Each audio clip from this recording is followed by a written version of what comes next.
ज्ञान का प्रचार पूरे विश्व में कर देगी और विश्व का परिवर्तन बहुत सहज होगा। तो नारी किसी भी रूप में हो, चाहे माँ के रूप में, चाहे बेटी के रूप में, चाहे बहन के रूप में, चाहे पत्नी के रूप में, नारी एक तेरे रूप अनेक। तो आज उन्हीं सशक्त रूपों को हम देवी रूप में देखने वाले हैं। और आज मैं यही कहूँगी कि आप सब भी नारियाँ अपने घर, परिवार, समाज के बीच में रहते हैं तो हमेशा ये समझें कि आप एक देवी रूप हैं। आप वो दुर्गा हैं, आप वो काली हैं, आप वो माँ सरस्वती हैं। आज पुरुष को जब विद्या चाहिए होती है तो माँ सरस्वती के पास जाता है, शक्ति चाहिए होती है तो माँ दुर्गा के पास जाता है, धन चाहिए होता है तो माँ लक्ष्मी के पास जाता है। तो आज पुरुष को, पूरे विश्व को सशक्त करने वाली जो है वो नारी ही है। तो इसलिए आज का जो टॉपिक है सशक्त नारी, तो मेरे विचार से कोई भी नारी कमजोर नहीं, कोमल है, कमजोर नहीं।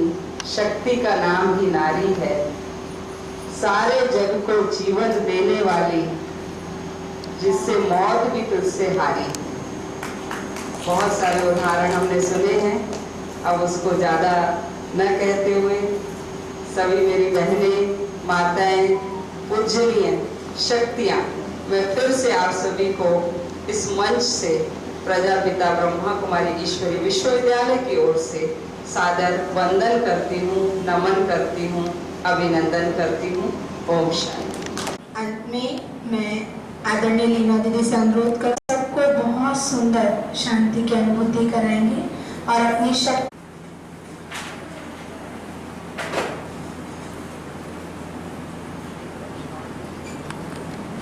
आप बंद कर लीजिए और मन को एकाग्र करके जो मैं बोलते जाऊंगी उसका विजन बनाते चलिएगा। आध्यात्मिक बातें वैज्ञानिक दृष्टिकोण से कैसे जुड़ी हुई है वो हम आपको बताना चाहेंगे। हम सभी जानते हैं ये स्वस्तिका का चिन्ह, ये आप सभी ने देखा हुआ है।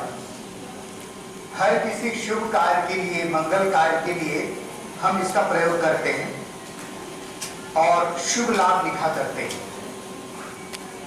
तो ये स्वस्तिका का जो चिन्ह है ये पूरे विश्व का सबसे प्राचीन चिन्ह है और इस चिन्ह का जितना ज्यादा महत्व आध्यात्मिकता में है उससे कहीं ज्यादा इस चिन्ह का महत्व वैज्ञानिक दृष्टिकोण से है। तो वैज्ञानिक दृष्टिकोण से ये स्वस्तिका के चिन्ह का क्या महत्व है इस मॉडल के द्वारा हम आपको बताएंगे।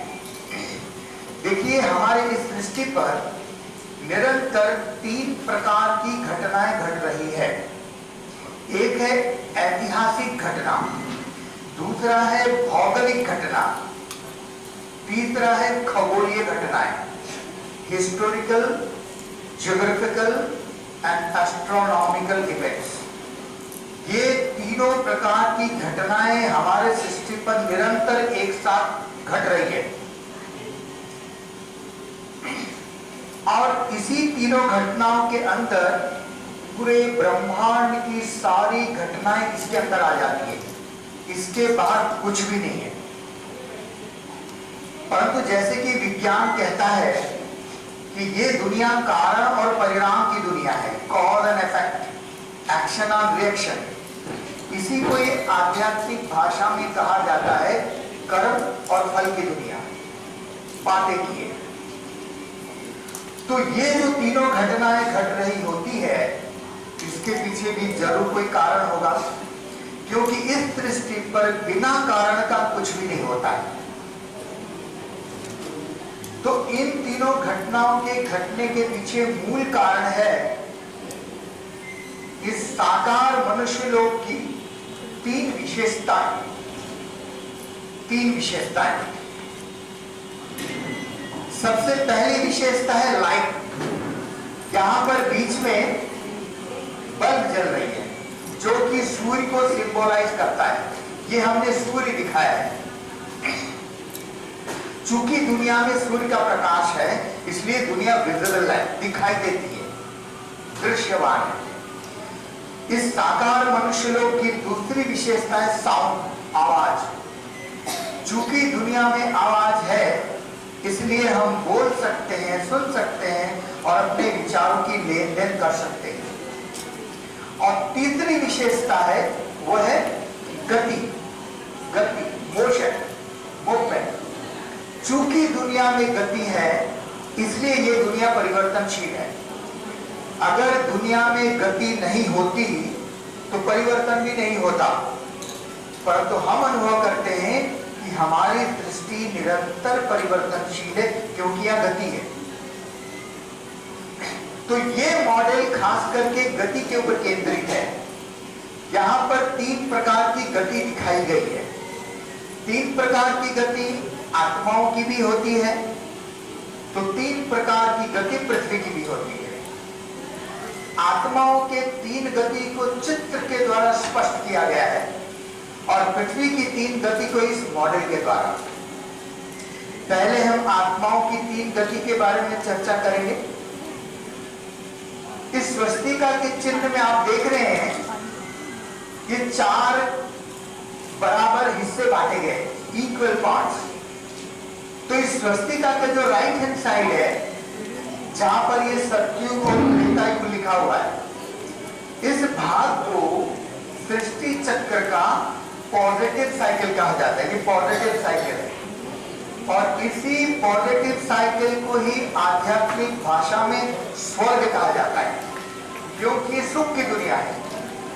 और इस पीरियड के दौरान आत्माओं की सदगति होती है।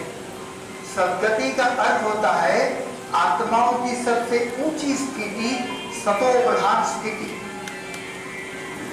और सृष्टि चक्र का जो ये लेफ्ट हैंड साइड है, जहां पर ये द्वापर और कलयुग लिखा हुआ है, इस भाग को सृष्टि चक्र का नेगेटिव साइकिल कहा जाता है और इसी नेगेटिव साइकिल को ही नरक कहा गया है। और उस पीरियड के दौरान आत्माओं की दुर्गति होती है। दुर्गति का अर्थ होता है आत्माओं की रजो और तमो प्रधान स्थिति। अब चूंकि ये चक्र है, इसीलिए कलयुग के बाद फिर से सतयुग आना अवश्यंभावी है, वरना चक्र सिद्धि नहीं होता। परंतु कलयुग बिल्कुल पतित दुनिया है, डिग्रेडेड वर्ल्ड है, और सतयुग बिल्कुल पावन दुनिया है। तो इतना बड़ा विशाल परिवर्तन अपने आप तो नहीं होगा। ये परिवर्तन, इतना बड़ा विशाल पॉजिटिव चेंज, इस सकारात्मक परिवर्तन को लाने के लिए स्वयं निराकार ज्योतिर्बिंदु शिव परमात्मा को सृष्टि पर अवतरित होना होता है। और अब सृष्टि पर स्वयं निराकार ज्योतिर्बिंदु शिव परमात्मा अवतरित हो चुके हैं और इस सृष्टि परिवर्तन का विशाल पुनित कार्य कर रहे हैं।